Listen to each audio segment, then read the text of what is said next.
pa rin po tayo ngayon live sa may paboritong Japanese restaurant ng ating pambansang kamao at ng kanyang pamilya dito sa Kabukian, ano?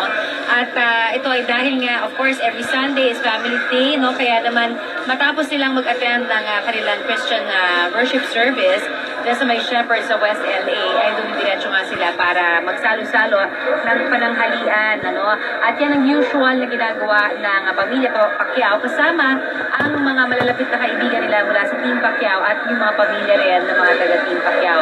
At kanina rin, alam mo, nakausap natin ang kanyang anak naman na si Princess. Ano, naku talaga, excited na nga ito at hindi natin akalain na siya pa sa lahat ng mga anak na ating pambansa kamao, pinaka-excited sa lahat na dahil dito sa laban ng anak ito ng kanyang daddy sa Mayo.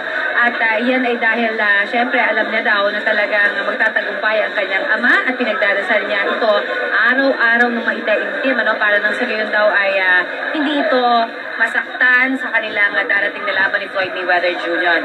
Meron din siyang pinahayag kanina na talagang napaka-cute, no? Dahil sabi niya, ayaw daw niya nakakarinig, no? Very protective siya talaga sa kanyang ama. Ayaw niya nakakarinig na kahit anong bagay na sinasabi na masama ng kanyang ama laban particularly sa kanyang ama nitong si Floyd Mayweather Jr. Kaya ang cute talaga niya dahil may mga sinasabi niya, watch out Mayweather, at ito ay syempre pabiro lamang, pero alam mo dahil ito ay 8 taong gulang na nasasaktan din talaga siya kasi kapag may mga narinig daw siya, mga patutsada laban sa kanyang ama.